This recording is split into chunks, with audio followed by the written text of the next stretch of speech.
ನಮಸ್ಕಾರ. ಮಹಿಳಾ ಸಬಲೀಕರಣ ಅನ್ನುವಂಥದ್ದು ನಾವು ಮತ್ತೆ ಮತ್ತೆ ಚರ್ಚಿಸುವಂತಹ ಮುಖ್ಯ ವಾಹಿನಿಯಲ್ಲಿರ್ತಕ್ಕಂಥ ಅತ್ಯಂತ ಪ್ರಮುಖವಾದಂಥ ಸಂಗತಿ. ಇತ್ತೀಚೆಗಷ್ಟೇ ಮಾರ್ಚ್ 8 ಅಂತಾರಾಷ್ಟ್ರೀಯ ಮಹಿಳಾ ದಿನಾಚರಣೆಯನ್ನು ಆಚರಿಸಿದ್ದೇವೆ. ಬೇರೆ ಬೇರೆ ನೆಲೆಗಳಲ್ಲಿ ಮಹಿಳಾ ಸಬಲೀಕರಣದ ಆಯಾಮಗಳನ್ನು ಚರ್ಚಿಸ್ತಾ ಇರ್ತೇವೆ. ಅದು ಮೀಸಲಾತಿ ಹಂತದಲ್ಲಿರ್ಬೋದು, ರಾಜಕೀಯವಾಗಿ, ಆರ್ಥಿಕವಾಗಿ, ಸಾಮಾಜಿಕವಾಗಿ, ಶೈಕ್ಷಣಿಕವಾಗಿ ಬೇರೆ ಬೇರೆ ನೆಲೆಗಟ್ಟುಗಳಲ್ಲಿ ಈ ಎಂಪವರ್ಮೆಂಟ್ ಅನ್ನುವಂಥದ್ದು ಆಗಬೇಕು ಅನ್ನುವಂಥ ಚರ್ಚೆ. ಎಂಪವರ್ಮೆಂಟ್, ಸಬಲೀಕರಣ ಅಂದರೆ ಏನು? ಬೇರೆ ಏನೂ ಅಲ್ಲ, ದುರ್ಬಲವಾಗಿರುವಂತಹ ಯಾರಾದರೂ ದುರ್ಬಲರಾಗಿದ್ದರೆ ಅವರನ್ನು ಸಬಲ, ಶಕ್ತಿವಂತರನ್ನಾಗಿಸುವಂಥದ್ದು, ಸಮಾನರನ್ನಾಗಿಸುವಂಥದ್ದು, ಅವರಲ್ಲಿ ಇರಬಹುದಾದಂಥ ಅಂದರೆ ಸಾಮಾಜಿಕವಾಗಿ ಅಥವಾ ವ್ಯವಸ್ಥೆಯಿಂದ ಒಳಗಾಗಿರ್ತಕ್ಕಂಥ ಒಂದಷ್ಟು ಮಿತಿಗಳಿಗೆ ಶಕ್ತಿಯನ್ನು ತುಂಬುವಂಥ ಕೆಲಸವೇ ಸಬಲೀಕರಣ, ಬೇರೆ ಏನೂ ಅಲ್ಲ. ಹಾಗಾಗಿ ಈ ಮಹಿಳಾ ಸಬಲೀಕರಣ ಅನ್ನುವಂಥದ್ದು ಅತ್ಯಂತ ಪ್ರಮುಖವಾದಂಥ ವಿಚಾರ. ಅದು ಯಾವುದೇ ರೀತಿಯ ಉತ್ತರ ಬರವಣಿಗೆಗಿರ್ಬೋದು, ಪ್ರಬಂಧಕ್ಕಿರ್ಬೋದು, ಅಥವಾ ಸಂದರ್ಶನಕ್ಕಿರ್ಬೋದು, ಅಥವಾ ಒಬ್ಬನ ವ್ಯಕ್ತಿತ್ವ ರೂಪುಗೊಳ್ಳಲಿಕ್ಕೆ ನಮ್ಮ ದಿನನಿತ್ಯದ ಬದುಕಿನ ಒಂದು ಆಯಾಮದಲ್ಲಿ ಮಹಿಳಾ ಸಬಲೀಕರಣ ಅನ್ನುವಂಥದ್ದು ಅತ್ಯಂತ ಪ್ರಮುಖವಾದಂಥ ಸಂಗತಿ. ಕೇವಲ ಮಹಿಳಾ ಸಬಲೀಕರಣ ಮಾತ್ರ ಅಲ್ಲ, ಅದು ಮಾನವಿಕ ಸಂಬಂಧಗಳ ಸಬಲೀಕರಣ ಅನ್ನುವಂಥದ್ದು. ಯಾಕಂದರೆ ಸಮಾನತೆ ಅನ್ನುವಂಥದ್ದು ಜೊತೆಯಲ್ಲಿ ಸಾಕಿದಾಗ ಯಶಸ್ಸು ಅನ್ನುವಂಥದ್ದು ಸಾಧ್ಯ ಆಗುತ್ತೆ. ಅದೇ ಕಾರಣದಿಂದ ನಾವಿವತ್ತು ಮಹಿಳಾ ಸಬಲೀಕರಣದ ಬಗ್ಗೆ ಮಾತಾಡಬೇಕು. ಮಹಿಳಾ ಸಬಲೀಕರಣ ಅಂದ ತಕ್ಷಣ ಬೇರೆ ಬೇರೆ ಆಯಾಮಗಳು ಬರ್ತಾ ಹೋಗುತ್ತೆ. ಅದು ರಾಜಕೀಯ, ಸಾಮಾಜಿಕ ವ್ಯವಸ್ಥೆಯಲ್ಲಿರ್ತಕ್ಕಂಥದ್ದು, ಆರ್ಥಿಕವಾಗಿ, ಶೈಕ್ಷಣಿಕವಾಗಿ ಬೇರೆ ಬೇರೆ ಸಂಗತಿಗಳು ಬರ್ತಾ ಇರುತ್ತೆ. ಆದರೆ ನಾವಿಲ್ಲಿ ಚರ್ಚಿಸ್ತಾ ಇರ್ತಕ್ಕಂಥದ್ದು ಆರ್ಥಿಕ ಸಬಲೀಕರಣದ ಬಗ್ಗೆ ಮತ್ತು ಮಹಿಳೆಯರ ಆರ್ಥಿಕ ಚಟುವಟಿಕೆಯಲ್ಲಿ ಮಹಿಳೆಯರ ಪಾಲ್ಗೊಳ್ಳುವಿಕೆಯ ಬಗ್ಗೆ. ಅದೇ ಒಂದು ವಿಚಾರವನ್ನು ಇಟ್ಟುಕೊಂಡು ಈ ಲೇಖನ ಬಂದಿರತಕ್ಕಂಥದ್ದು. ನಮಗೆಲ್ಲ ಗೊತ್ತು, ನಮ್ಮ ದೇಶದಲ್ಲಿ ವೇದ ಕಾಲದಿಂದಲೂ ಕೂಡ ವುಮೆನ್ ಪಾರ್ಟಿಸಿಪೇಷನ್ ಅನ್ನುವಂಥದ್ದು ಅದು ಪೊಲಿಟಿಕಲ್ ಆ್ಯಕ್ಟಿವಿಟಿಯಲ್ಲಿ ಅಲ್ಲಲ್ಲಿ ಕಾಣಲಿಕ್ಕೆ ಸಿಗುತ್ತೆ. ಸಾಹಿತ್ಯಿಕವಾಗಿಯೂ ಕೂಡ ಅಲ್ಲಲ್ಲಿ ಕಾಣಲಿಕ್ಕೆ ಸಿಗುತ್ತೆ. ನಮ್ಮ ದೇಶದಲ್ಲಿ ಬೇರೆ ಯಾವುದೇ ದೇಶದಲ್ಲಿ ಇಲ್ಲದಂತೆ, ಸ್ವಾತಂತ್ರ್ಯ ಬಂದ ತಕ್ಷಣ ಪ್ರತಿಯೊಬ್ಬರಿಗೂ ಕೂಡ ಅಲ್ಲಿ ಲಿಂಗ ತಾರತಮ್ಯ ಇಲ್ಲದಂತೆ 21 ವರ್ಷ ಆದವರಿಗೆ, ಆಮೇಲೆ ಅದನ್ನು 18 ವರ್ಷ ಮಾಡಲಾಯಿತು. ಯೂನಿವರ್ಸಲ್ ಅಡಲ್ಟ್ ಫ್ರಾಂಚೈಸ್ ಅಂದರೆ ಪ್ರತಿಯೊಬ್ಬರಿಗೂ ಕೂಡ ಮತದಾನದ ಹಕ್ಕನ್ನು, ಅಂದರೆ ಸಮಾನ ನೆಲೆಗಳಲ್ಲಿ. ಇವತ್ತು ಬೇರೆ ಬೇರೆ ನೆಲೆಗಳಲ್ಲಿ ಅದು ಶೈಕ್ಷಣಿಕ, ಉದ್ಯೋಗಿಕ ಮತ್ತು ಈ ಲೋಕಲ್ ಬಾಡೀಸ್ಗಳಲ್ಲಿ, ಪಂಚಾಯತ್ ವ್ಯವಸ್ಥೆಯಲ್ಲಿ ಮಹಿಳೆಯರಿಗೆ ಮೀಸಲಾತಿ ಅನ್ನುವಂಥದ್ದು ಶಕ್ತವಾಗಿ ಸಾಗ್ತಾ ಇದೆ.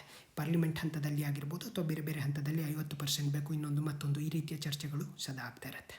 ಆದರೆ ಇಲ್ಲಿ ಬಹಳ ಮುಖ್ಯವಾಗಿ ನಾವು ಮಾತಾಡಲಿಕ್ಕೆ ಬಂದಿರತಕ್ಕಂಥದ್ದು economic participation of Indian women ಅನ್ನುವಂಥ ಒಂದು ಲೇಖನದ ಬಗ್ಗೆ. ಬಹಳ ಇಂಪಾರ್ಟೆಂಟ್ ಆದಂಥ ಲೇಖನ. ಬೇರೆ ಬೇರೆ ಆಯಾಮಗಳಲ್ಲಿ ಇದನ್ನು ಹೇಳಲಾಗಿದೆ.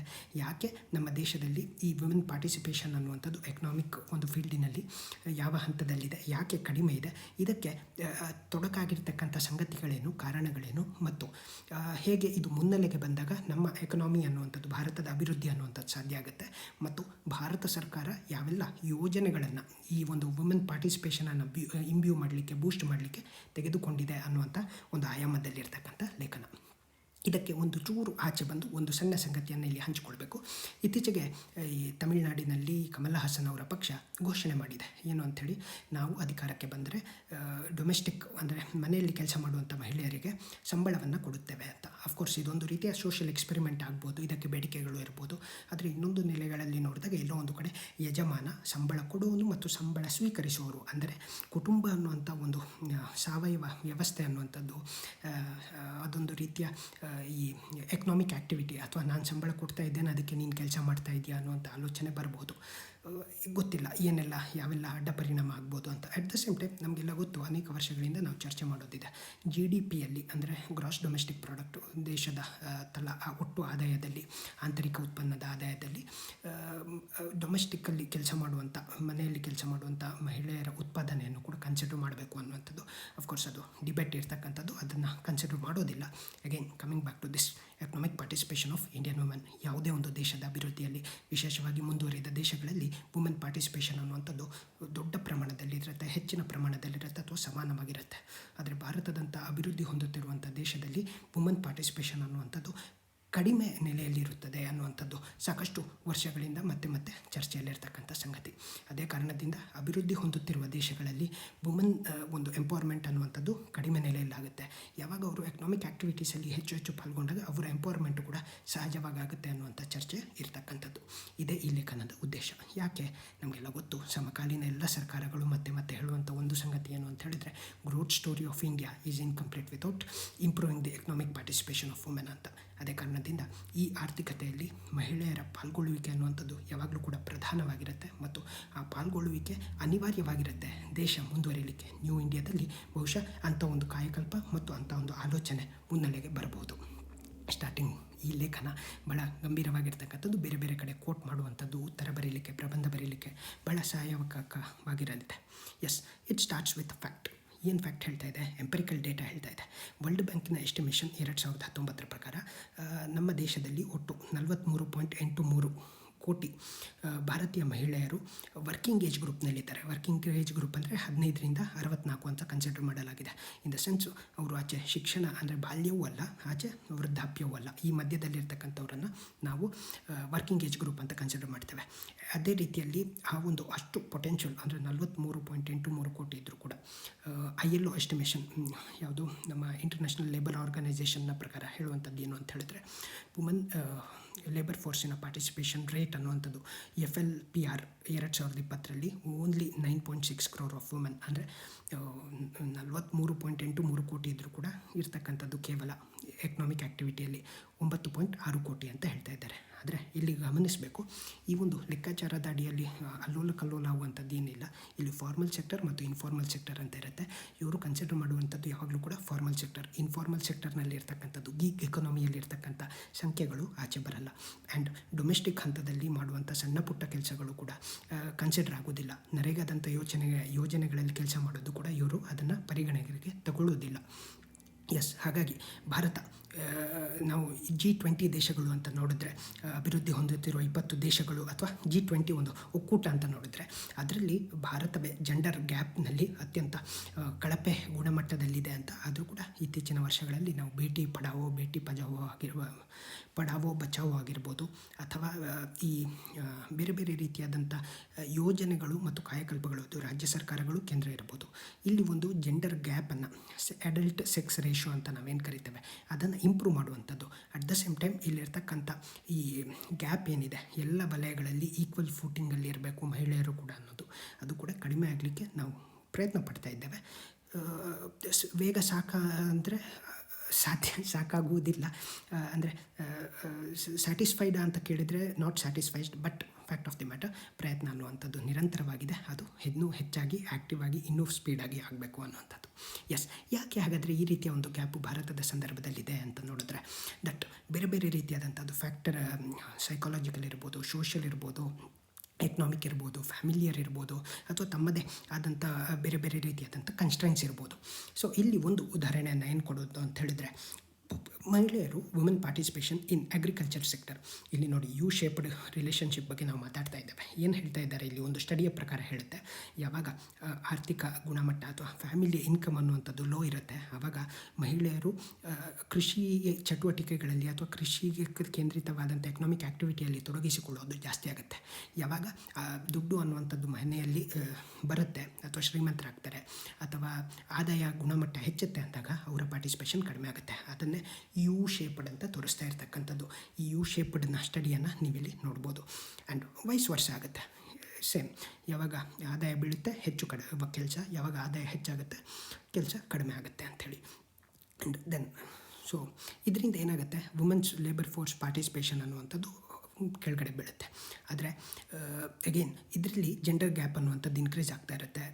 ಯಾವ ರೀತಿ ಎಜುಕೇಷನ್ ಇಂಪ್ರೂವ್ ಆಗ್ತಾ ಇದ್ದಾಗೆ ಜೆಂಡರ್ ಗ್ಯಾಪ್ ಅನ್ನುವಂಥದ್ದು ಕೂಡ ಇನ್ಕ್ರೀಸ್ ಆಗ್ತಾ ಇರುತ್ತೆ, ರೆಡ್ಯೂಸ್ ಆಗ್ತಾ ಇರುತ್ತೆ. ಆ್ಯಂಡ್ ಮೋಸ್ಟ್ ಇಂಪಾರ್ಟೆಂಟ್ಲಿ, ಸಾಧಾರಣವಾಗಿ ಇದು ಒಂದು ಫಿನಾಮಿನನ್. ಇಲ್ಲಿ ಎಜುಕೇಷನ್ ಜೊತೆಗೆ ಈ ಒಂದು ಜೆಂಡರ್ ಗ್ಯಾಪ್ ಅನ್ನುವಂಥದ್ದು ಕಡಿಮೆ ಆಗುತ್ತೆ. ಆದರೆ ಭಾರತ ಸಂದರ್ಭದಲ್ಲಿ ಇಟ್ಸ್ ಆನ್ ಎಕ್ಸೆಪ್ಷನ್, ಆ ರೀತಿ ಆಗ್ತಾ ಇಲ್ಲ ಅನ್ನುವಂಥದ್ದನ್ನು ಕೂಡ ಇಲ್ಲಿ ಮೆನ್ಷನ್ ಮಾಡ್ತಾ ಇದ್ದಾರೆ. ಆ್ಯಂಡ್ ಇಲ್ಲಿ ಒಂದು ರೀತಿಯ ಸೋಷಿಯಲ್ ಸ್ಟಿಗ್ಮಾ ಇರ್ಬೋದು, and also demand side, job side, education, and ಯಾವ ರೀತಿಯಲ್ಲಿ ಒಂದು ಲೇಬರ್ ಫೋರ್ಸಿನ ಸಪ್ಲೈಗೆ ಪೂರಕವಾಗಿ ಅದನ್ನು ಅಬ್ಸಾರ್ವ್ ಮಾಡುವಂಥ ರೀತಿಯಲ್ಲಿ ಒಂದು ಲೇಬರ್ ಮಾರ್ಕೆಟ್ ಕೂಡ ಓಪನ್ ಅಪ್ ಆಗಿಲ್ಲ. ಈಚೆ ವುಮನ್ ಕೂಡ ಅಂಥ ಒಂದು ಸ್ಕಿಲ್ ಸೆಟ್ಗಳ ಜೊತೆಗೆ ಅವರು ಕೂಡ ಓಪನ್ ಆಗಿಲ್ಲ ಅನ್ನುವಂಥ ಒಂದು ಬಹಳ ಪ್ರಮುಖವಾದಂಥ ಸಂಗತಿಯನ್ನು ಹೇಳ್ತಾ ಇದ್ದಾರೆ. ಬಹಳ ಪ್ರಮುಖವಾಗಿ ಗಮನಿಸಿ, ನಾವು ಜೆಂಡರ್ ಗ್ಯಾಪು ಇನ್ನೊಂದು ಮತ್ತೊಂದು ಅಂತ ಹೇಳುವಾಗ 2017ರ ಎಕನಾಮಿಕ್ ಸರ್ವೆ ಹೇಳಿತ್ತು, ಏನು ಭಾರತದಲ್ಲಿ ಅನೇಕರಿಗೆ ಸನ್ ಮೆಟಾ ಪ್ರಿಫರೆನ್ಸ್, ಅಂದರೆ ಗಂಡು ಮಕ್ಕಳೇ ಆಗಬೇಕು, 2, 3, 4 ಮಕ್ಕಳು ಆಗುವಂಥ ಒಂದು ಪ್ರತೀತಿ. ಎಲ್ಲಿ ತನಕ ಗಂಡು ಮಕ್ಕಳಾಗೋದಿಲ್ಲ ಅಲ್ಲಿ ತನಕ ಮಕ್ಕಳ ಮೇಲೆ ನಿಯಂತ್ರಣ ಹೊಂದದಂಥ ಒಂದು ಮನಸ್ಥಿತಿಯು ಕೂಡ ಭಾರತೀಯರಲ್ಲಿದೆ ಅಂಥೇಳಿ ಕೇಂದ್ರ ಸರ್ಕಾರದ ಎಕನಾಮಿಕ್ ಸರ್ವೆಯಲ್ಲಿ ಮೆನ್ಷನ್ ಮಾಡಲಾಗಿತ್ತು. Yes, coming back to this, ಮೂರನೇ ಬಹಳ ಪ್ರಮುಖವಾದಂಥ ಸಂಗತಿ, a large share of non agricultural workers have moved into informal sector. ನಾನು ಈಗಾಗಲೇ ಹೇಳಿದೆ ಗೀಗ್ ಎಕಾನಮಿ. ಗೀಗ್ ಎಕಾನಮಿ ಅನ್ನುವಂಥದ್ದು ಕಾಂಟ್ರಾಕ್ಚುಯಲ್ ಆಗಿರ್ತಕ್ಕಂಥ ಎಕಾನಮಿ. ಅಲ್ಲಿ ಯಾವುದೇ ನೀವು ಫಾರ್ಮಲ್ 10 to 5 ಅನ್ನುವಂಥ ಜಾಬ್ ಇಲ್ಲ. ಎಲ್ಲಿ ಡಿಮ್ಯಾಂಡ್ ಇರುತ್ತೆ, ಎಲ್ಲಿ ಸಪ್ಲೈ ಇರುತ್ತೆ, ಅಲ್ಲಿ ಕೆಲಸ ಅನ್ನುವಂಥದ್ದು ಕ್ರಿಯೇಟ್ ಆಗ್ತಾ ಇರುತ್ತೆ. It is basically on demand ಇರ್ತಕ್ಕಂಥ ಒಂದು ಫೀಲ್ಡು. ಆ್ಯಂಡ್ ಇಲ್ಲಿ ಈ ವಲಯದಲ್ಲಿ ಇನ್ಫಾರ್ಮಲ್ ಅಂತ ಹೇಳಿದ ತಕ್ಷಣವೇ ಅಲ್ಲಿ ಹೆಚ್ಚಿನ ಸೋಷಿಯಲ್ ಸೆಕ್ಯೂರಿಟಿ ಇರೋದಿಲ್ಲ, ಇನ್ಶೂರೆನ್ಸ್ ಅನ್ನುವಂಥದ್ದು ಇರೋದಿಲ್ಲ, ರೆಗ್ಯುಲರ್ ಸಂಬಳ ಇರೋದಿಲ್ಲ, ಜಾಬ್ ಸೆಕ್ಯೂರಿಟಿ ಗ್ಯಾರಂಟಿ ಅಂತ ಇರೋದಿಲ್ಲ. ಸೊ ಹಾಗಾಗಿ ಈ ಡೇಟಾ ಅನ್ನುವಂಥದ್ದು ಸಫಿಷಿಯೆಂಟಾಗಿ ಸಿಗ್ತಾ ಇರಲ್ಲ. And studies also suggest that marriage and children have negative effect on the economic participation. ನಮಗೆಲ್ಲ ಗೊತ್ತು, ಸಾಧಾರಣ ನಾವೆಲ್ಲ ಅಂದ್ಕೊಳ್ಳೋದಿದೆ, ಅಥವಾ ನೀವು ಆ್ಯಕ್ಟರ್ಸ್ಗಳನ್ನೆಲ್ಲ ನೋಡಿದ್ರೆ ಗೊತ್ತು, ಈ ಮೆನ್ ಆ್ಯಕ್ಟರ್ಸು 60-70 ವರ್ಷದ ತನಕನೂ ಆ್ಯಕ್ಟ್ ಮಾಡ್ತಾ ಇರ್ತಾರೆ. ವುಮೆನ್ ಅನ್ನುವಂಥವ್ರು ಮ್ಯಾರೇಜ್ ಆಗಿ ಮಕ್ಕಳಾದ ತಕ್ಷಣ ದೇ ಸ್ಟಾಪ್ ಆಗುತ್ತೆ. Same thing it applies to most of the economic field activity. ಆದರೂ ಕೂಡ ನಗರಗಳಲ್ಲಿ ಇದಕ್ಕೆ ಎಕ್ಸೆಪ್ಷನ್ ಇದ್ದೇ ಇದೆ. ಆದರೆ ಗ್ರಾಮೀಣ ಪ್ರದೇಶಗಳಲ್ಲಿ ಮಕ್ಕಳಾದ ತಕ್ಷಣ ಫ್ಯಾಮಿಲಿಯನ್ನು ನೋಡ್ಕೊಳ್ಬೇಕು, ಮಕ್ಕಳನ್ನು ಇದು ಮಾಡಬೇಕು ಅನ್ನುವಂಥ ಒಂದು ಏಕಮುಖಿ ಆಲೋಚನೆ ಅಥವಾ ಆ ರೀತಿಯ ಒಂದು ಮನಸ್ಥಿತಿ ಇರುವ ಕಾರಣ ಅವರ ಪಾರ್ಟಿಸಿಪೇಷನ್ ಕಡಿಮೆ ಆಗ್ತಾ ಇದೆ ಅಂತ ಹೇಳ್ತಾ ಹೋಗ್ತಾರೆ. ಆ್ಯಂಡ್ ಭಾಳ ಗಂಭೀರವಾಗಿ ಇಲ್ಲಿ ಮತ್ತೊಂದು 2-3 ಸಂಗತಿಯನ್ನು ನಾವು ನೋಡೋದಾದರೆ, ಸೊ ಅವ್ರು ಹೇಳ್ತಾರೆ Indian women spend approximately 4 hours per day ಮನೆ ಕೆಲಸಗಳಿಗೆ, even if they are working ಆಗಿದ್ರು ಕೂಡ. ಅದೇ ಗಂಡಸರಾಗಿದ್ದರೆ ಸುಮಾರು 25 ನಿಮಿಷ ದಿವಸಕ್ಕೆ ಅಷ್ಟೇ ಕೊಡ್ತಾರೆ ಅನ್ನುವಂಥದ್ದು. ಇದೆಲ್ಲವೂ ಕೂಡ ಸ್ಟ್ರೈಕಿಂಗ್ ಆಗಿರ್ತಕ್ಕಂಥದ್ದು. ನಮ್ಮಲ್ಲಿ ಆಗಬೇಕಾದಂಥ ಬದಲಾವಣೆಗೆ ಮತ್ತು ಸಾಮಾಜಿಕವಾಗಿ ಆಗಬಹುದಾದಂಥ ಕ್ರಾಂತಿಗೆ ಇವೆಲ್ಲ ಮಾಹಿತಿಗಳು ಅನಿವಾರ್ಯ. ಆ್ಯಂಡ್ ನೀವು ಈ ಕೊಟೇಷನಲ್ಲಿಯೋ ಆನ್ಸರ್ ರೈಟಿಂಗಲ್ಲಿಯೋ ಇದನ್ನೆಲ್ಲ ಬಳಸಿದಾಗ ಎನ್ರಿಚ್ ಆಗುವಂಥದ್ದು ಬೇರೆ ಬೇರೆ ಸೋರ್ಸಸ್ಸಿಂದ ಸ್ಟಡಿ ಮಾಡಿದ್ದಾರೆ ಅಂಥೇಳಿ. ಆ್ಯಂಡ್ ಅಗೇನ್, ಸೊ ಇಲ್ಲಿ ಏನು ಹೇಳ್ತಾ ಇದ್ದಾರೆ, where women take up a job at a certain wage only if their earnings at least make up for the lost home production ಅನ್ನುವಂಥದ್ದು. ಅಂದರೆ ನಿಮಗೆಲ್ಲ ಗೊತ್ತು, ಸೊ ವುಮೆನ್ ಯಾವಾಗ ಕೆಲಸಕ್ಕೆ ಹೋಗ್ತಾರೆ, ಈಗ ವುಮೆನ್ ಕೆಲಸಕ್ಕೆ ಹೊರಟರು ಕೂಡ ಅಲ್ಲಿ ಒಂದು ಕಂಡೀಷನ್ ಇರುತ್ತೆ. ನೀವು ಒಂದು ವೇಳೆ ಹೋಗ್ತೀಯಾ ಅಂತಾದರೆ ನಿನ್ನ ಸಂಬಳ ನೋಡ್ಕೊ. ಏನು ಸಂಬಳ? ನೀನು ಮನೆಯಲ್ಲಿ ಕೆಲಸ ಮಾಡುತ್ತಿದ್ದೀಯಲ್ಲ, ಆ ಕೆಲಸವನ್ನು ಬೇರೆಯವ್ರು ಮಾಡ್ತಾರೆ, ಡೊಮೆಸ್ಟಿಕ್ ವರ್ಕು. ಆ ವರ್ಕು ಕೂಡ ನಿನ್ನ ಸಂಬಳದಲ್ಲೇ ಬರುತ್ತೆ ಅಂತ ಆದರೆ ಹಾಗಿದ್ರೆ ಮಾತ್ರ ಕೆಲಸಕ್ಕೆ ಹೋಗು ಅನ್ನುವಂಥ ಮನಸ್ಥಿತಿ ಮತ್ತು ಆ ಒಂದು ಪ್ಯಾಟರ್ನ್ ಇರ್ತಕ್ಕಂಥದ್ದು. ಈಗ ನೀನು ಕೆಲಸ ಮಾಡ್ತಾಯಿಲ್ಲ, ಆದರೆ ಯಾರೋ ಒಬ್ಬರು ಬಂದು ಮನೆ ಕೆಲಸ ಗುಡಿಸ್ಲಿಕ್ಕೆ, ಬೇರೆ ಬೇರೆ ರೀತಿಯಾದಂಥ ಮಕ್ಕಳನ್ನು ನೋಡ್ಕೊಳ್ಳಿಕ್ಕೆ ಒಂದು 5-6 ಸಾವಿರ ಬೇಕಾಗ್ಬೋದು. ಆ 5-6 ಸಾವಿರವನ್ನು ಸೇರಿಸಿ ಹೆಚ್ಚುವರಿ ಸಂಬಳ ಬರುತ್ತಾ? ಹಾಗಾದರೆ ಕೆಲಸಕ್ಕೆ ಹೋಗು. Otherwise there is no need for you to go to work, go to participate in the economic activity ಅನ್ನುವಂಥದ್ದು ಇರ್ತಕ್ಕಂಥದ್ದು. And higher rate of women in the informal sector is likely to create more jobs in the care economy which typically attracts more female workers. ಇವತ್ತು ಬೇರೆ ಬೇರೆ ಸ್ಟಾರ್ಟಪ್ಸ್ಗಳು ಬಂದಿದೆ. And care economy ಅಂದರೆ ನಾನು ಈಗಾಗಲೇ ಹೇಳಿದೆ, ಮಕ್ಕಳನ್ನು ನೋಡ್ಕೊಳ್ಳುವಂಥದ್ದು, ಹಿರಿಯರನ್ನು ನೋಡ್ಕೊಳ್ಳುವಂಥದ್ದು, ಸರ್ವಿಸ್ ಕೊಡುವಂಥದ್ದು, ಮನೆ ಕೆಲಸಗಳನ್ನು ಮಾಡ್ಕೊಳ್ಳುವಂಥದ್ದು, ಈ ರೀತಿಯ ಒಂದು ಎಕನಾಮಿಕ್ ಆ್ಯಕ್ಟಿವಿಟಿ ಬೂಸ್ಟ್ ಆಗ್ತಾ ಇದೆ. ಇದರಲ್ಲಿ ವುಮೆನ್ ಪಾರ್ಟಿಸಿಪೇಷನ್ ಅನ್ನುವಂಥದ್ದು ಮುಂದಿನ ದಿನಗಳಲ್ಲಿ ಜಾಸ್ತಿ ಆಗುತ್ತೆ as economy open up. And ವುಮೆನ್ಗೆ ಹೆಚ್ಚಿನ ಪ್ರಿಫರೆನ್ಸ್ ಇದ್ದೇ ಇರುತ್ತೆ ಅಂಥೇಳಿ. ಇದು ಸ್ಟಿಗ್ಮಾನ ಗೊತ್ತಿಲ್ಲ, ಆದರೆ ಸ್ಕಿಲ್ ಸೆಟ್ಟ possibility. And financial independence of the women is also associated with higher savings and investments in the education. ಬಹಳ ಗಂಭೀರವಾಗಿ ಗಮನಿಸಿ, ಪೇರೆಂಟ್ಸ್ ಆಗಿರ್ಬೋದು, ಸರ್ಕಾರ ಆಗಿರ್ಬೋದು, ಬೇರೆ ಬೇರೆ ಸಂದರ್ಭದಲ್ಲಿ ಒಂದು ಎಜುಕೇಷನ್ ಎಂಪವರ್ಮೆಂಟ್ ಮಾಡುವಂಥದ್ದು. More the educated more the empowered. Basic ಒಂದು understanding of life. And most importantly, ನೀವು ಯಾವಾಗ ಫಿನಾನ್ಷಿಯಲಿ ಗಟ್ಟಿಯಾಗಿರ್ತೀರಿ, ನಿಮ್ಮನ್ನು ಯಾರೂ ಟಚ್ ಮಾಡಲಿಕ್ಕಾಗೋದಿಲ್ಲ ಅಂತ ಇರುತ್ತೆ. ನೀವು ಯಾರು ಅಡಿಯಾಳು ಅಲ್ಲ ಅಂತ ಇರುತ್ತೆ. ಅದು ಸ್ವೇಚ್ಛೆ ಅಲ್ಲ, ಸ್ವಾತಂತ್ರ್ಯ. ಸ್ವೇಚ್ಛೆಯೇ ಬೇರೆ, ಸ್ವಾತಂತ್ರ್ಯವೇ ಬೇರೆ. ಇಲ್ಲಿ ನಾನು ಶ್ರೇಷ್ಠ ನೀನು ಕನಿಷ್ಠ ಅನ್ನುವಂಥ ಮನಸ್ಥಿತಿ ಅಲ್ಲ, ಆದರೆ ನಾನು ಕೂಡ ಸಮಾನಳು, ನನ್ನ ಒಂದು ಎಕನಾಮಿಕ್ ಸೆಕ್ಯೂರಿಟಿ ಇದೆ ಅಂದಾಗ ಶಿ ಕ್ಯಾನ್ ಎಕ್ಸ್ಪ್ಲೋರ್ ಮೋರ್ ಅನ್ನುವಂಥ ಒಂದು ಆಲೋಚನೆಯಲ್ಲಿ ಇಲ್ಲಿ ಹೇಳಲಾಗಿದೆ. ಆ್ಯಂಡ್ ಪ್ರಮುಖವಾಗಿ ಇವತ್ತು ಕೋವಿಡ್-19 ದೇಶವೇ ತತ್ತರಿಸಿದೆ, ವಿಶ್ವವೇ ತತ್ತರಿಸಿದೆ. ಈ ಸಂದರ್ಭದಲ್ಲಿ ಜೆಂಡರ್ ಕುರಿತಾದಂಥ ಒಂದು ಇನ್ಇಕ್ವಾಲಿಟಿ ಅನ್ನುವಂಥದ್ದು ಭಾರತದಂಥ ದೇಶದಲ್ಲಿ ಜಾಸ್ತಿ ಆಗಿದೆ ಅನ್ನುವಂಥದ್ದು. And this is very very bad thing. ಯಾಕಂದರೆ ಕುಟುಂಬದ ಒಂದು ಅಡಿಪಾಯ ಇರ್ತಕ್ಕಂಥದ್ದೇ ಮಹಿಳೆ. ನಮಗೆಲ್ಲ ಗೊತ್ತು, ಸ್ವಾಮಿ ವಿವೇಕಾನಂದರು ಏನು ಹೇಳಿದ್ದಾರೆ, without women getting empowered, without women getting equal rights, there is no possibility that a country strives, ಅಥವಾ there is no possibility that country enshrines ಅಂಥೇಳಿ. ಸೊ ಹಾಗಾಗಿ ಅದು ಕೂಡ ಭಾಳ ಗಂಭೀರವಾಗಿರ್ತಕ್ಕಂಥದ್ದು. ಹಾಗಾದರೆ ಇದೆಲ್ಲವೂ ಕೂಡ ನಮಗಿದೆ, ಸಮಸ್ಯೆಗಳು ನಮಗೆಲ್ಲ ಗೊತ್ತೇ ಇದೆ. ಬೇರೆ ಬೇರೆ ವರ್ಷಗಳಲ್ಲಿ, ಬೇರೆ ಬೇರೆ ಸಂದರ್ಭದಲ್ಲಿ, ಬೇರೆ ಬೇರೆ ಸಮಾಜದಲ್ಲಿ, ಬೇರೆ ಬೇರೆ ರಾಜ್ಯಗಳಲ್ಲಿ, ಬೇರೆ ಬೇರೆ ವಯೋಮಾನಗಳಲ್ಲಿ ಏನೆಲ್ಲ ಸಮಸ್ಯೆ ನಮಗೆಲ್ಲ ಗೊತ್ತಿದೆ. ಬೇರೆ ಬೇರೆ ಕೇಸ್ ಸ್ಟಡೀಸ್ಗಳು ಬೇರೆ ಬೇರೆ ರೀತಿಯಾದಂಥ ಐಡಿಯಾಸ್ಗಳನ್ನು ಕೊಡ್ತಾ ಇರುತ್ತೆ. ಕೆಲವರಿಗೆ ಮನೆಯಲ್ಲಿ ರಿಸ್ಟ್ರಿಕ್ಷನು, ಸಮಾಜದಲ್ಲಿ, ದೇಶದ ಸಂದರ್ಭದಲ್ಲಿ ಕೆಲವು ಹುದ್ದೆಗಳಲ್ಲಿ ನೋಡಲಿಕ್ಕೆ ಇಷ್ಟ ಇಲ್ಲ. ಈಗ ಆರ್ಮಿ ಅಂತ ಸಂದರ್ಭದಲ್ಲಿ ಅಥವಾ ಡಿಫೆನ್ಸ್ನ ಸಂದರ್ಭದಲ್ಲಿ ಈ ಪರ್ಮನೆಂಟ್ ಕಮಿಷನ್ಗೆ ಇತ್ತೀಚಿನ ವರ್ಷಗಳಲ್ಲಿ ವುಮೆನ್ಸ್ ಕೊಡ್ತಾ ಇರಲಿಲ್ಲ. ಅಗೇನ್ ಸುಪ್ರೀಂ ಕೋರ್ಟ್ ಹೇಳ್ತು ನೀವು ಈಕ್ವಲ್ ಆಗಿ ನೋಡಬೇಕು ಅಂಥೇಳಿ. ಪೈಲಟ್ಗಳಾಗಿರ್ಬೋದು ಅಥವಾ ನಾವು ಬಾಹ್ಯಾಕಾಶದಲ್ಲೆಲ್ಲ ನೋಡ್ತಾ ಇದ್ದೇವೆ. ಸೊ ಬರ್ತಾ ಇಲ್ಲ ಅನ್ನುವಂಥದ್ದಲ್ಲ, ದೇ ಆರ್ ಆಲ್ಸೋ ಈಕ್ವಲ್ ಫೂಟಿಂಗಲ್ಲಿ ಬರ್ತಾ ಇದ್ದಾರೆ. ಹಾಗಾದರೆ ಇತ್ತೀಚಿನ ವರ್ಷಗಳಲ್ಲಿ ಸರ್ಕಾರ ಯಾವೆಲ್ಲ ಈ ಒಂದು ಕೆಲವಷ್ಟು ಕ್ರಮಗಳನ್ನು ಕೈಗೊಂಡಿದೆ so that women empowerment and most importantly women participation in the economy. ಯಾವಾಗ ಇವರು ಎಕನಾಮಿಕ್ ಆ್ಯಕ್ಟಿವಿಟಿಯಲ್ಲಿ ತೊಡಗಿಸಿಕೊಳ್ತಾರೆ, ಸ್ಕಿಲ್ ಸಿಗುತ್ತೆ, ಎಜುಕೇಷನ್ ಬೇಕು, ಸ್ಕಿಲ್ ಬೇಕು, ಇದೆರಡು ಸಿಕ್ಕಿದ ಮೇಲೆ ಅವರು ಆ್ಯಕ್ಟಿವಿಟಿಯಲ್ಲಿ ತೊಡಗಿಸ್ಕೊಳ್ತಾರೆ. ಆ್ಯಕ್ಟಿವಿಟಿಯಲ್ಲಿ ತೊಡಗಿಸ್ಕೊಳ್ಳೋದು ಮಾತ್ರ ಅಲ್ಲ, ಅವರು ಎಕನಾಮಿಕಲಿ ಸ್ಟ್ರೆಂಥನ್ಡ್ ಆಗ್ತಾರೆ. ಸ್ಟ್ರೆಂಥನ್ಡ್ ಆಗಿದ್ದು ಎಂಪವರ್ಮೆಂಟ್ ಆಟೋಮೆಟಿಕ್ ಆಗುತ್ತೆ ಅನ್ನುವಂಥ ಕಾನ್ಸೆಪ್ಟಲ್ಲಿ ಇದು ಹೇಳ್ತಾ ಇರ್ತಕ್ಕಂಥದ್ದು. ಸರ್ಕಾರ ಏನು ಮಾಡಿದೆ ನಮ್ಗೆ ಗೊತ್ತು. ಈ ಮಹಿಳೆಯರ ಭ್ರೂಣ ಹತ್ಯೆ ತಡೆಯಲಿಕ್ಕೆ ಬೇಟಿ ಬಚಾವೋ ಬೇಟಿ ಪಡಾವೋ ಅನ್ನುವಂಥದ್ದಿದೆ. ಆ್ಯಂಡ್ ಬೇರೆ ಬೇರೆ ರೀತಿಯಾದಂಥ ಡೈರೆಕ್ಟ್ ಬೆನಿಫಿಟ್ ಟ್ರಾನ್ಸ್ಫರ್ ಆಗಿರ್ಬೋದು, ಗ್ರಾಮೀಣ ಹಂತದಲ್ಲಿ ಪಹಲ್ನಂಥ ಯೋಜನೆಯಲ್ಲಿ ಸಿಲಿಂಡರ್ಗಳನ್ನು ಕೊಡುವಂಥದ್ದಾಗಿರ್ಬೋದು.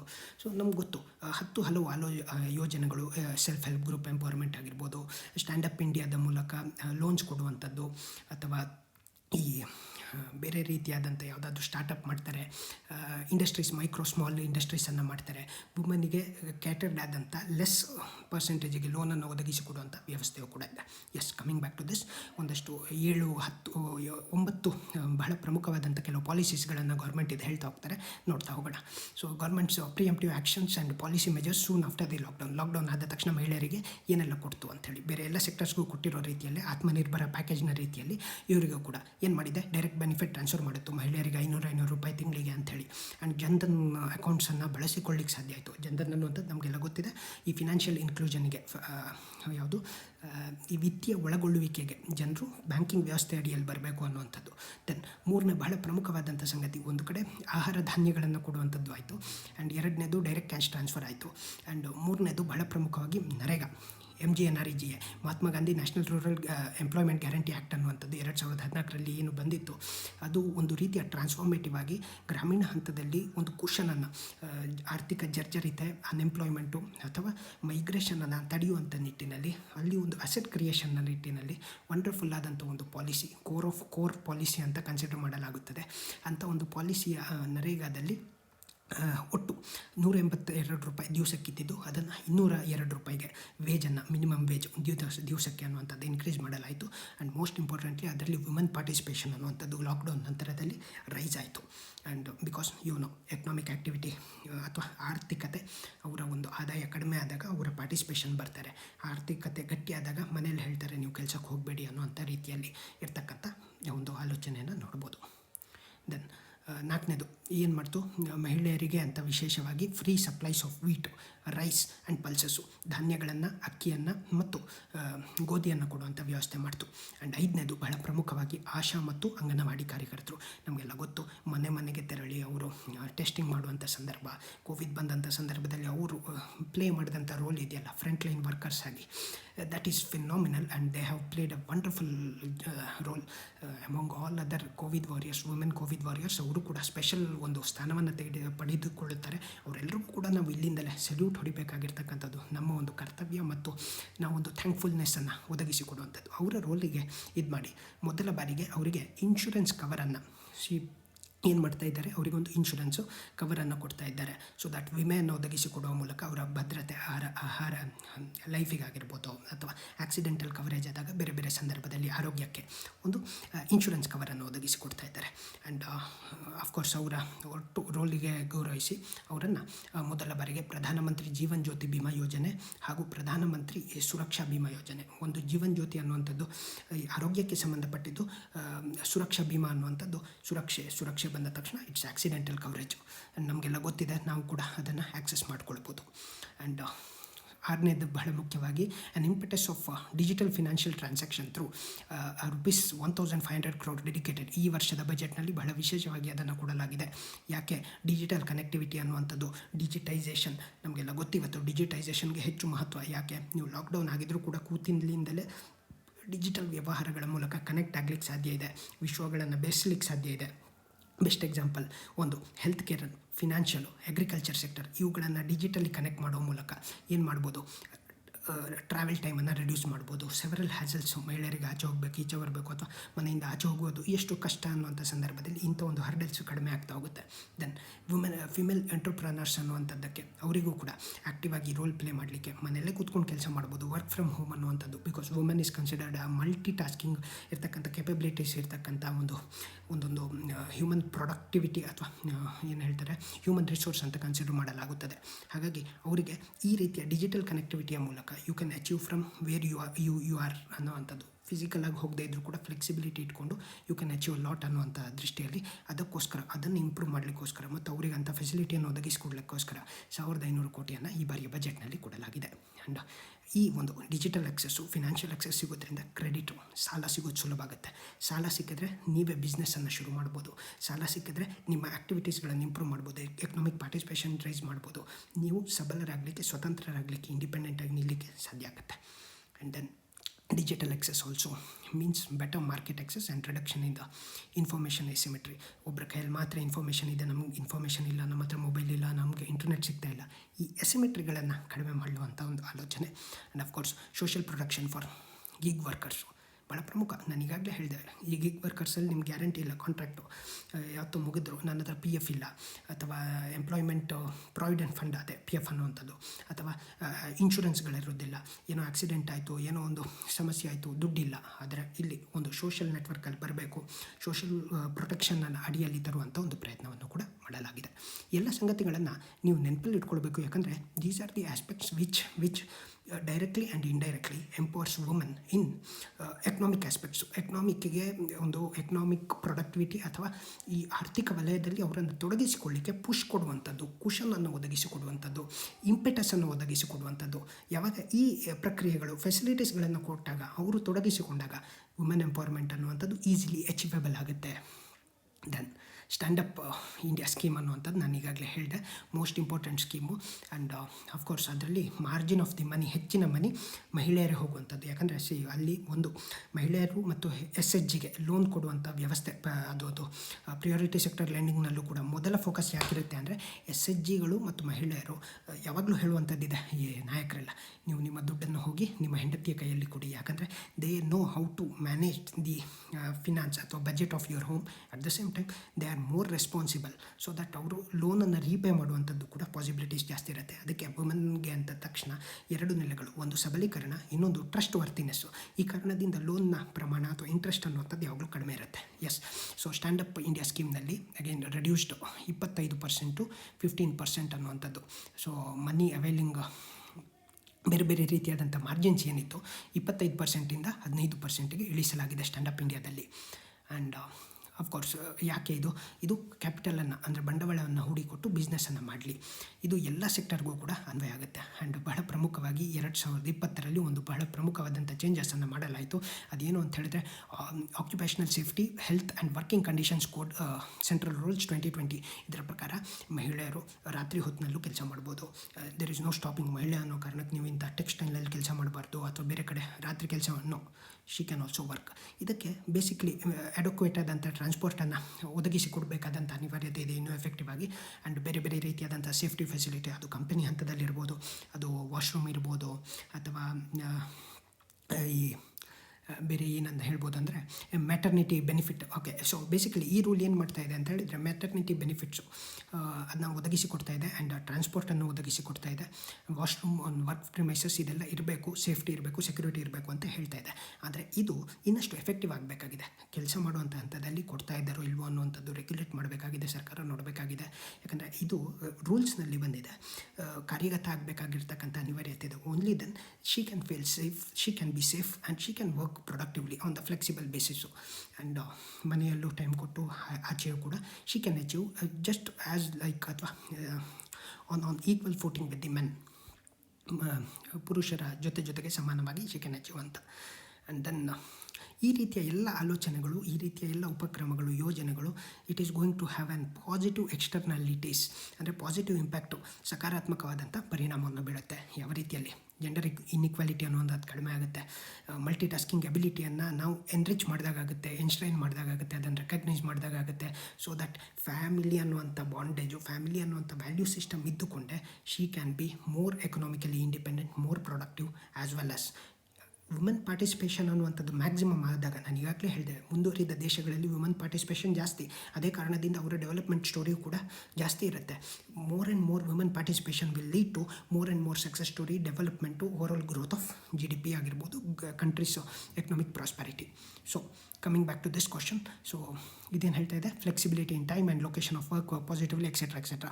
ಸೊ ಬೇಸಿಕಲಿ ನಮಗೇನು ಬೇಕಾಗಿರುವಂಥದ್ದು ರೋಬಸ್ಟ್ ಡಿಜಿಟಲ್ ಕನೆಕ್ಟಿವಿಟಿ ಬೇಕು, ಫ್ಲೆಕ್ಸಿಬಲ್ ವರ್ಕ್ ಅವರ್ಸ್ ಬೇಕು, and formal and trained care economy ಬೇಕಾಗಿದೆ. ಕೇರ್ ಎಕನಾಮಿ ಕೇರ್ ಮಾಡುವಂಥ economy. So preference will be given to women ಅನ್ನುವಂಥದ್ದು. ಹಾರ್ಡ್ ಎಕನಾಮಿಗೆ ಅಥವಾ ಈ ಕೂಲಿ ಅಂತ ಇದಕ್ಕೆಲ್ಲ ಮೆನ್ನಿಗೆ ಪ್ರಿಫರೆನ್ಸ್ ಕೊಟ್ಟಾಗ ಇದರಲ್ಲಿ ವಿಮೆನಿಗೆ ಕೊಡುವಂಥದ್ದು. ಸೊ ಒಂದರಲ್ಲಿ ಯಾರು ಸ್ಕಿಲ್ ಯಾರಿಗೆ ಜಾಸ್ತಿ ಇರುತ್ತೆ ಅವರಿಗೆ ಹೆಚ್ಚು ಆದ್ಯತೆ ಇರುವಂಥದ್ದು, ಇದರಲ್ಲಿ ಏನು ತಾರತಮ್ಯ ಅಂತಲ್ಲ. And most importantly, so Indian women, the much needed opportunity to join the formal workforce. Let us hope that the new decade is promising decade for the female labor force in India ಅನ್ನುವಂಥದ್ದು. Of course ಈ labour force ಅನ್ನುವಂಥದ್ದು ನಾವು ಹೇಗೆ men ಅಂತ ರೀತಿಯಲ್ಲಿ ನೋಡ್ತೇವೆ, ಒಂದು hopeful ಆದಂಥ ಪಾಸಿಟಿವ್ ಆದಂಥ ಕೆಲವಷ್ಟು ಯೋಜನೆಗಳು ವರ್ಷದಿಂದ ವರ್ಷಕ್ಕೆ ಇನ್ನಷ್ಟು ಯೋಜನೆಗಳು ಕೂಡ ಬರುತ್ತೆ. ಆ್ಯಂಡ್ ಸ್ಟೇಟ್ ಲೆವೆಲಲ್ಲೂ ಕೂಡ ಬೇರೆ ಬೇರೆ ಯೋಜನೆಗಳು ಬರುತ್ತೆ. ಈ ಯೋಜನೆಗಳು will lead to positive impact. ಅದಕ್ಕೆ ಮತ್ತೆ ಹೇಳುವಂಥದ್ದು, the growth story of India is incomplete without improving the economic participation of women. When they participate, there will be direct impact on the country's income and several multiplier effects. ಕೇವಲ income rice ಆಗಲ್ಲ, ಒಂದಕ್ಕೊಂದು ಸೇರಿದಂತೆ health benefit ಕೊಡೋದ್ರಿಂದ 10 ಸಂಗತಿಗಳು ಉಪಯೋಗ ಆಗುವಂತೆ, plus ಆಗ್ತಾ ಹೋಗುವಂತೆ, ಇದರಲ್ಲೂ ಕೂಡ ಮಲ್ಟಿಪ್ಲೈಯರ್ ಎಫೆಕ್ಟ್ ಆಗುತ್ತೆ. ಪ್ರಧಾನಮಂತ್ರಿಗಳ, ಸರ್ಕಾರದ ಅಥವಾ ಎಲ್ಲ ಈ ಸಮಾಜದ ಕನಸು ಕೂಡ ಅದೇ ಆಗಿರಬೇಕು ಕೂಡ. ಆ್ಯಂಡ್ ಈಕ್ವಾಲಿಟಿ ಆರ್ಟಿಕಲ್ 14 ಹೇಳ್ತಾ ಇದೆಯಲ್ಲ, equality before law and equal protection of law ಅಂತೇಳಿ. ಈಕ್ವಾಲಿಟಿ ಅನ್ನುವಂಥದ್ದು ಕೇವಲ ಕಾನೂನು ಪುಸ್ತಕದಲ್ಲಿ ಮಾತ್ರ ಅಲ್ಲ, ಸರ್ಕಾರದ ಯೋಜನೆಯಲ್ಲಿ ಮಾತ್ರ ಅಲ್ಲ, ನಮ್ಮ ಮನಸ್ಥಿತಿ, ಸಮಾಜದಲ್ಲಿ, ಕಲ್ಚರಲ್ಲ ಯಾವುದಾದ್ರೂ ಮಿತಿಗಳಿದ್ರೆ ಅದನ್ನು ಮೀರಿ ನಿಂತು ಯಾವುದೋ ಒಂದು ರೀತಿಯ ಪುರುಷ ಸಮಾಜವೂ ಅಲ್ಲ ಅಥವಾ ಪುರುಷ ಮುಕ್ತ ಸಮಾಜವೂ ಅಲ್ಲ, ಈ ಎರಡೂ ಎಕ್ಸ್ಟ್ರೀಮ್ಸು ಯಾವುದೇ ಒಂದು ಪ್ರಪಂಚಕ್ಕೆ, ಯಾವುದೇ ಒಂದು ವ್ಯವಸ್ಥೆಗೆ ಯಾವತ್ತಿದ್ರೂ ಕೂಡ ಮಾರಕ. ಈ ಎಕ್ಸ್ಟ್ರೀಮ್ಸಿಂದ ದೂರ ಹೋಗಿ ಮಧ್ಯಮ ಮಾರ್ಗ, ಭಾಳ ಬ್ಯಾಲೆನ್ಸ್ಡ್ ಆದಂಥ ಮಾರ್ಗವನ್ನು ಕಂಡುಕೊಳ್ಳೋದ್ರಿಂದ ಭಾರತ ದೇಶದ ಮೌಲ್ಯಗಳು, ಭಾರತ ದೇಶದ ಇತಿಹಾಸ ಮತ್ತು ಭವಿಷ್ಯವನ್ನು ಜೊತೆಯಲ್ಲಿ ಬೆಳೆಸೋದ್ರ ಮೂಲಕ women empowerment can be done in the holistic way. And most importantly when we are speaking of economic, ಬೇರೆ ರೈಟ್ಸು ಮತ್ತೆ ಮಾತಾಡ್ತಾ ಇರ್ತೇವೆ, ಸರ್ಕಾರ ಕೊಡ್ತಾ ಇರುತ್ತೆ. There are multiple aspects, but economic aspect when education and economy joint ಆಗುತ್ತೆ, skill ಅವ್ರದ್ದು enshrine ಆಗುತ್ತೆ, ಅವರ ಮಲ್ಟಿ ಟಾಸ್ಕಿಂಗ್ ಎಬಿಲಿಟೀಸು ನೇಷ್ನಲ್ ಒಂದು ಕಾಸಿಗೂ ಕೂಡ ಸರ್ವ್ ಆಗುತ್ತೆ ಆ್ಯಂಡ್ ಇಂಡಿವಿಜುವಲ್ ಕಾಸ್ಗೂ ಸರ್ವ್ ಆಗುತ್ತೆ. ಇದರಿಂದ ಓವರಾಲ್ ಸೊಸೈಟಿ ಮತ್ತು ಫ್ಯಾಮಿಲಿಯ ಒಂದು ಸ್ಟ್ರಕ್ಚರ್ಸ್ ಹಾಳಾಗದಂತೆ ಬಹಳ ಫಿಲಿಪ್ ಆದಂಥ ಒಂದು ಗ್ರೋತನ್ನು, ಫಿಲಿಪ್ ಆದಂಥ ಒಂದು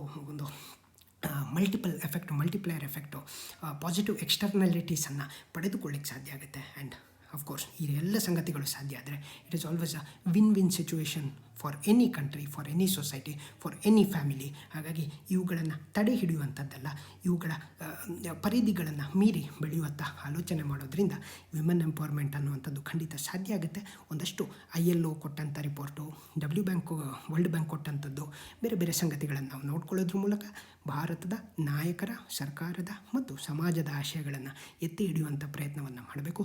ಕೇವಲ ದಿನಗಳನ್ನು ಆಚರಿಸಿದರೆ ಸಾಧ್ಯ ಆಗೋದಿಲ್ಲ, ಆದರೆ ಅವು ಸಾಕಾರ ರೂಪಕ್ಕೆ ಬರಬೇಕು ಅಂದರೆ ಎಲ್ಲ ರೀತಿಯಲ್ಲೂ ಕೂಡ ಅದು ಐಡಿಯಾಲಜಿಕಲ್ ಇರ್ತಕ್ಕಂಥದ್ದು ಪ್ರಾಕ್ಟಿಕಲ್ ಆಗಿ ಇಂಪ್ಲಿಮೆಂಟ್ ಆದಾಗ ಅಚೀವ್ಮೆಂಟು ಮತ್ತು ಟ್ರಾನ್ಸ್ಫಾರ್ಮೇಷನ್ ಅನ್ನುವಂಥದ್ದು ಸಾಧ್ಯ ಆಗುತ್ತೆ. Women in the 21st century is not a woman who actually walks behind men ಅಲ್ಲ, the women who walks along with the men ಅನ್ನುವಂಥ ಒಂದು ಆಲೋಚನೆ ಬರಬೇಕು. ವಿಶ್ವಮಟ್ಟದಲ್ಲೂ ಇದು ಟ್ರಾನ್ಸ್ಫಾರ್ಮೇಷನ್ ಆಗಬೇಕು. ಸ್ಕ್ಯಾಂಡಿನೇವಿಯನ್ ಕಂಟ್ರೀಸ್ನಂಥದ್ದು, ನಾರ್ವೆ, ಸ್ವೀಡನ್, ಡೆನ್ಮಾರ್ಕು, ಇವುಗಳು ಹೋಗ್ತಾ ಇರ್ತಕ್ಕಂಥ ಒಂದು ಮಾರ್ಗದರ್ಶನ ನಮ್ಮ ಮುಂದೆ ಇದೆ. And we can also achieve a lot of thing. We have that legacy of achieving, we have that legacy of ಬೇರೆ ಯಾವ ದೇಶಗಳಲ್ಲೂ ಇಲ್ಲದಂಥ ಒಂದಷ್ಟು ಸಂಸ್ಕೃತಿಗಳು ಆಗಿರ್ಬೋದು ಅಥವಾ ಈಕ್ವಲ್ ಆದಂಥ ಒಂದೊಂದು ಸೆಟಪ್ಗಳು ಇಲ್ಲೂ ಇತ್ತು. ಅದು ಮುಂದಿನ ದಿನಗಳಲ್ಲಿ ಮತ್ತಷ್ಟು ವೃದ್ಧಿ ಆಗುತ್ತೆ. And there is no stopping for India when ಯತ್ರ ನಾರ್ಯಸ್ತು ಪೂಜಂತೆ ರಮಂತೆ ತತ್ರ ದೇವತಾ ಅಂತ ಹೇಳಿದ್ರೆ ಕೇವಲ ಪೂಜಿಸುವಂಥದ್ದು ಮಾತ್ರ ಅಲ್ಲ, ಶಿ ಈಸ್ ಈಕ್ವಲೆಂಟ್ ಟು ಹಿ ಅನ್ನುವಂಥ ಒಂದು ಆಲೋಚನೆ ಬಂದಾಗ new India can be much better, and that can be transformative. And when women starts leading, ಫ್ಯಾಮಿಲಿಗೆ ಮಾತ್ರ ಅಲ್ಲ ದೇಶವನ್ನು ಕೂಡ ಲೀಡ್ ಮಾಡ್ತಾ ಹೋದಾಗ there is going to be no stopping for India ಅಂತ ಹೇಳ್ತಾ ಈ ಒಂದು ವುಮೆನ್ ಎಂಪವರ್ಮೆಂಟ್ಗೆ ಸಂಬಂಧಿಸಿದಂಥ ಒಂದು ವಿಚಾರವನ್ನು ಚರ್ಚೆಯನ್ನು ಇಲ್ಲಿಗೆ ಕೊನೆಗಾಣಿಸ್ತಾ ಇದ್ದೇನೆ. ಇಲ್ಲಿಂದ ಮುಂದೆ ನಮ್ಮ ದಿನನಿತ್ಯದ ಬದುಕಿನಲ್ಲಿ ನಾವು ಏನನ್ನು ಅಳವಡಿಸಿಕೊಳ್ತೇವೆ, ನಾವು ಹೇಗೆ ಇದನ್ನು ಕಾರ್ಯರೂಪಕ್ಕೆ ತರ್ತೇವೆ, ಅದು ಸರ್ಕಾರ ಹಂತದಲ್ಲಿ ವೈಯಕ್ತಿಕ ಹಂತದಲ್ಲಿ ಅನ್ನೋದ್ರ ಮೇಲೆ ವುಮನ್ ಎಂಪವರ್ಮೆಂಟ್ ಅನ್ನುವಂಥದ್ದು ನಿಜವಾದ ಅಚೀವ್ ಆಗಲಿಕ್ಕೆ ಸಾಧ್ಯ ಅಂತ ಹೇಳ್ತಾ ನನ್ನ ಮಾತುಗಳನ್ನು ಮುಗಿಸ್ತೇನೆ. ಧನ್ಯವಾದ. ನಿಮ್ಗೆ ಇಷ್ಟ ಆಗಿದ್ದರೆ ಇದನ್ನು ಹಂಚಿಕೊಳ್ಳಿ ಅಂತ ಹೇಳ್ತಾ ಶ್ರೇಯಾಂಕ್ ಹೆಸರನ್ನಡೆ. Thank you. ಜೈ ಹಿಂದ್, ಜೈ ಹಿಂದ್, ಜೈ ಹಿಂದ್.